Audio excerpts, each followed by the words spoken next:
This time tomorrow, we won't be completely full or finished with round one, but we're going to be close because we are inside of 12 hours that Padraig Harrington will fire the first tee shot at Royal Portrush, second time since 1951 that the Open had come back to Northern Ireland.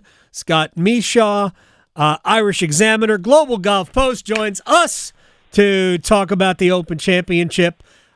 Sir, is this you're a Masters guy. This is not your favorite major of the season, right? Oh, I would argue that it could be. Okay. It's always my favorite one to cover because of the time change and the amount of daylight you would have after filing your stories, and you could go play golf. So, I mean, I think the Open Championship is as great a golf tournament as you can have it, and that and the Masters would be 1 and 2 in my book, and the order might depend on the season and the venue. And also what they have for dessert at the actual venues. Scott Michaux is our food critic at Augusta National.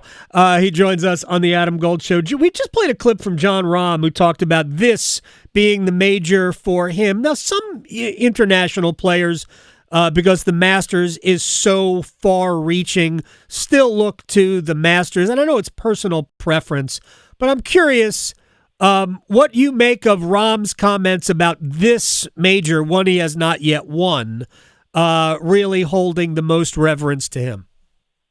I think it's a lot easier to say when you already have a green jacket, because I do think that if you really put a truth serum in guys, the one that's most important for them to own at some point is a green jacket, because I don't think there's anything like it. I think Rory has always realized it, and that's why it's always been so important to him. But I do think the Open Championship is probably the other one that people want to get the most because of its history, and especially for European players. It has a lot of extra value because it's their championship in a way. It's the one that's not in the U.S. Yeah, it's the only major that isn't stateside. Scott Michaux is joining us here on the Adam Gold Show, Irish Examiner, Global Golf Post, as well at Scott Michaux on Twitter. You're on Blue Sky? I am. Okay. I don't post much on that, but I am on it. I'll follow you on Blue Sky. You should post more, and then we'll get more people over there so we can have these conversations on Blue Sky as well. Look, I don't want to have a conversation about Scottie Scheffler in terms of what he said, because I've already done 14 rants about that today. But I am curious about Scottie and why maybe he hasn't been better in the Open Championship. Do you have a theory as to why Scottie? This is really the major he hadn't really sniffed. Right. It's links golf is something that a lot of guys have to get accustomed to.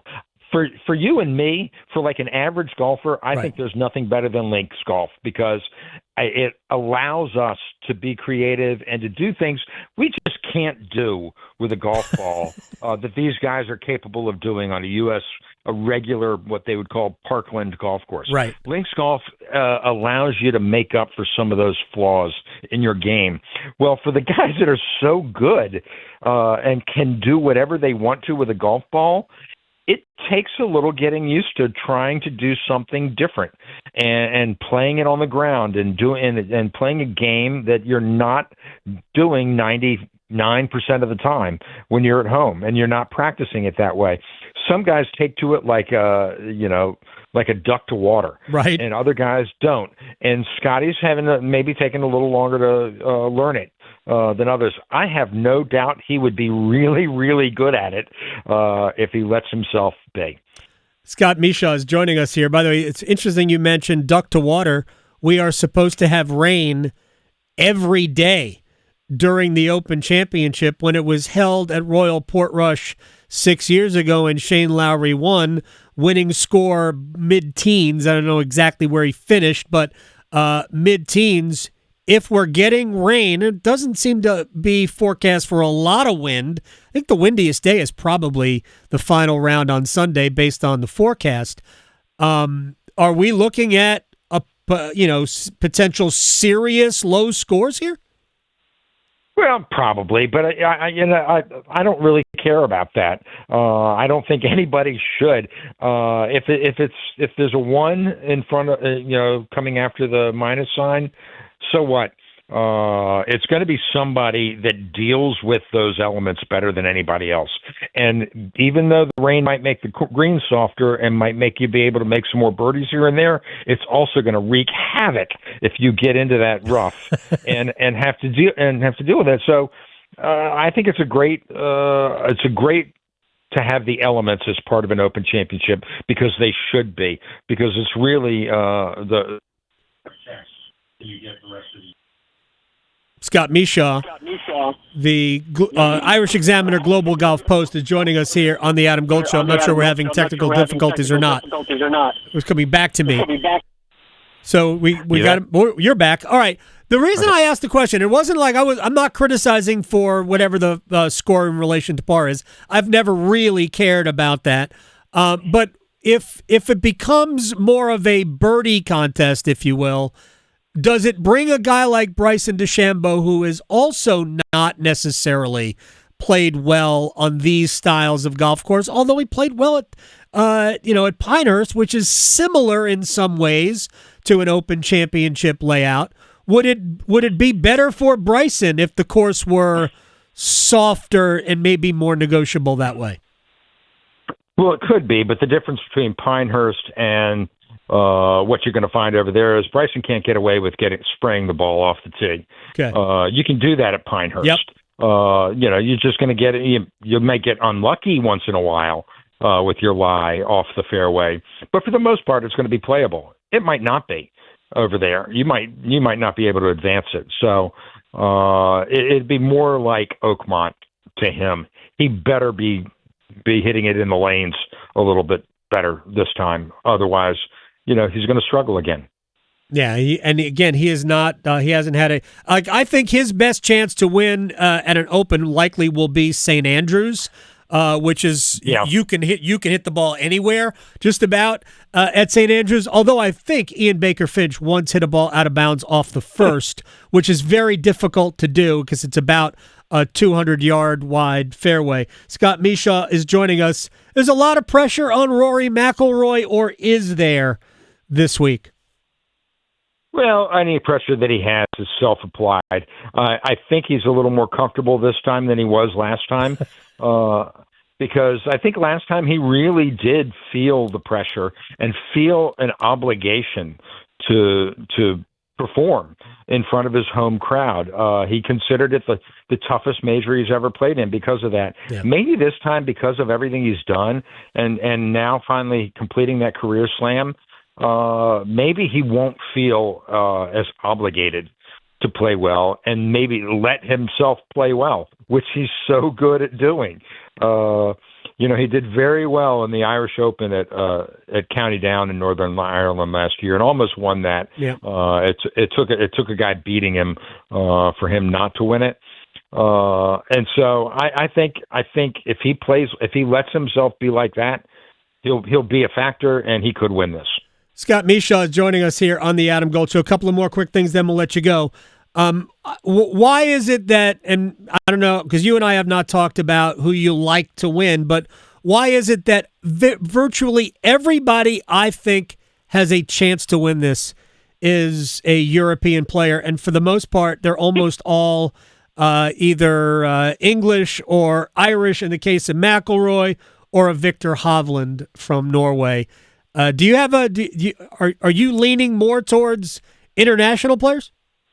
Yeah, I would be. I hadn't thought about it until you just said it right there. But everybody that I've thought about who's going to win this thing is a European player. So, and I'm not, I don't think Neiman is ready yet to do it. I think you are looking at Rahm or a McIlroy or a Shane Lowry again. I would not count him out at all. Right. I think Victor Hovland's a very good call. I think if Aubert can play, if he can not get in his own way, which he has done a couple of times on these big stages, he certainly has the game to do it there. I think a lot of those guys, Europeans, and Tommy Fleetwood's my pick. This week. I just really hope. I mean, it's a heart pick. I'll give you that.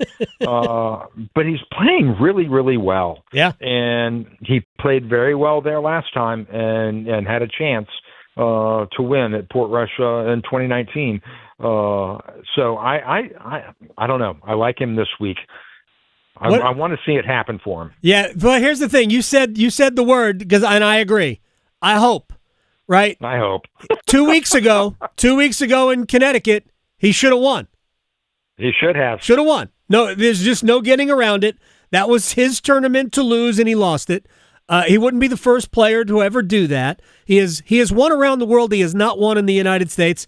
The Open Championship is not held in the United States, so that won't hold Tommy Fleetwood back, but it is a big one. He is a good enough player to win a major. Let me ask you about one more player that has not won a major in 12 years, but man, he has put himself in position.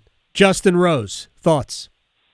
He has, and he played well again last week, which was a good timing for him getting ready for this. The guy seems to, if his putter is on, yes, he can win. I mean, it's that simple for him. He's got the game. He's shown it in the last couple of years, despite his age, and he's the guy I don't want to play in singles at the Ryder Cup either. No doubt. It's like I didn't want to go here, but I'm just going to ask you this real quick. Doesn't it seem like the only thing that's going to save the American team is the fact that it's at Bethpage? Oh, it will. It'll be so gruesome with the crowds out there that I think that's their biggest advantage. I really like this European team, and I'm kind of rooting for it.